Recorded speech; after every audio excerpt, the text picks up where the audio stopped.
Et bonjour tout le monde, salut, bienvenue aux ateliers de musique du B. Donc, coach vocal qui va intervenir et réagir, c'est à la mode de ce temps-ci, à la performance de James Hetfield de Metallica au show de Howard Stern, qui est comme un polémiste américain, si on veut, qui a une émission de radio. Donc, très intéressant vocalement, on va l'analyser. It was about a dysfunctional family. Bon, là, on raconte un peu. Why is Lars laughing at that? C'est quoi le rapport? Why? Because de la you didn't like chanson, the original? etc. No, that's putting it mildly, saying dysfunction. On va l'avancer.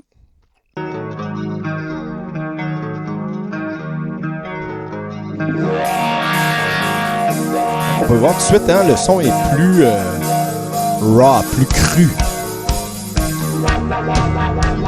Monitoring avec des nears pour la soudrique.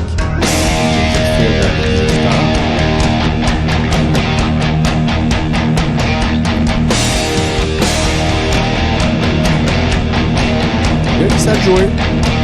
On va aller plus loin.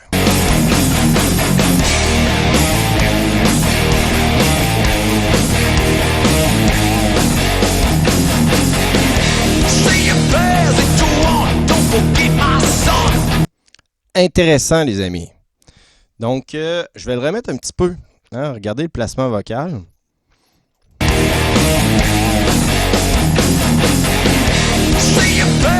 Say your prayer!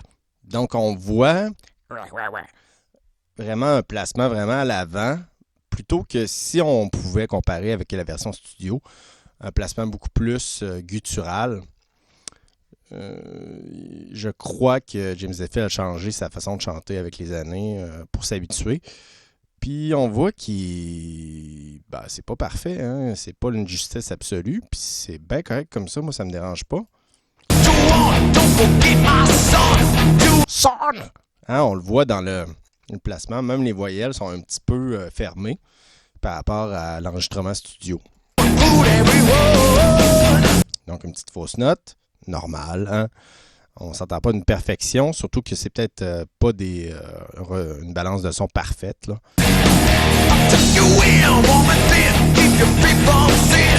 Donc on voit là, il est plus dans le groove, il est plus dans l'ambiance de la chanson. Meilleur phrasé selon moi.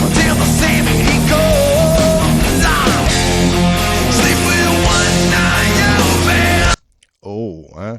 Là, on voit qu'il y a de la misère à atteindre Sleeping One! Hein, entendre la note vraiment directement sur le pitch. OK, donc là, on voit une fatigue au niveau des muscles ici. Puis on voit qu'il s'auto-ajuste au fur et à mesure de la chanson.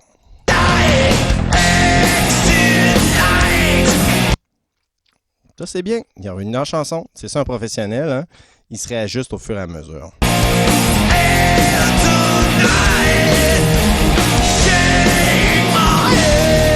Donc, la voix a craqué un peu. Hein? Un petit retour, un balancier entre la voix de tête et la voix de poitrine.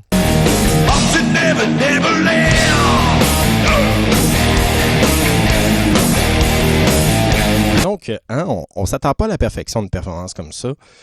Puis souvent, c'est ça que les gens, je crois, qui sont en processus d'amélioration de leur voix ou de l'instrument ont. Ils ont comme référence que la version studio, puis ils se disent, moi, je suis pas assez bon. En fait, on ne s'attend pas à une performance parfaite.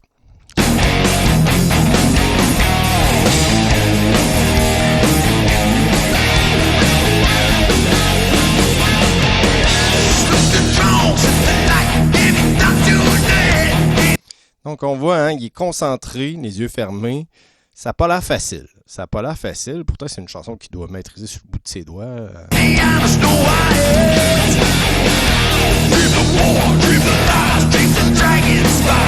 Aussitôt qu'il y a des chœurs avec les back vocals, on voit qu'il est un peu plus à l'aise. On dirait que ça lui donne une deuxième énergie.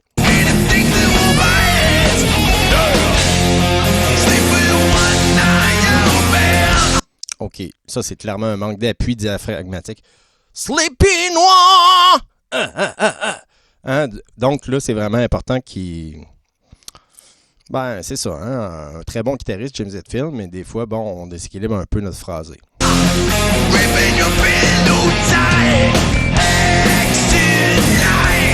Alors, premier refrain. Deuxième ou quel premier refrain?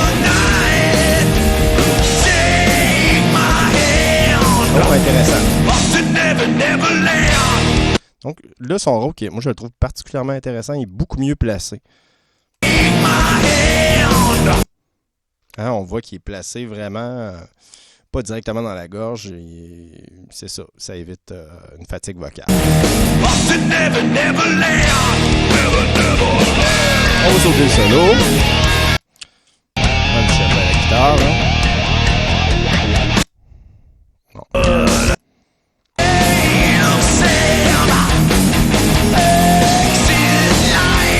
Là, ça devient un peu. Ça arrive assez souvent quand on est dans une chanson puis qu'on force un peu trop, puis on manque d'appui. Ben, la gorge finit par lâcher un peu, puis c'est ce qu'on entend. Là. En tout cas, c'est ce que je crois. Là. On voit même, là, ben, c'est peut-être voulu, hein? Ça fait 2 fois que la voix craque. Bonne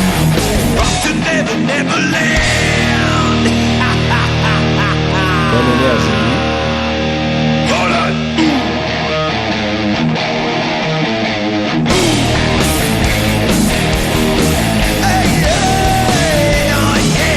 Il ne faut pas oublier que ces gars-là sont dans la cinquantaine, avancés. Hein, moi, je trouve que c'est ça. Il faut aussi, des fois, remettre en perspective. Ce n'est pas des genoux de 22 ans. Là.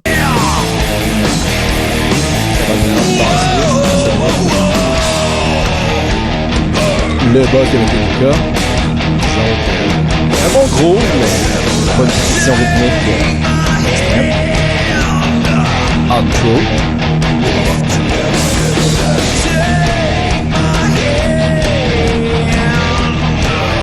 On voit que ces fins de phrases sont vraiment influencées avec beaucoup de twang, beaucoup de nez.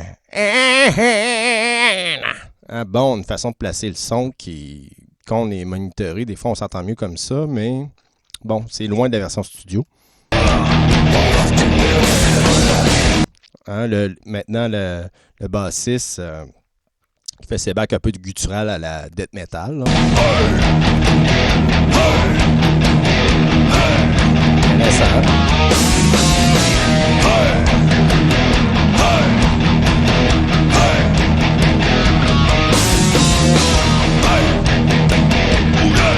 Ils ont fait une petite finale différente.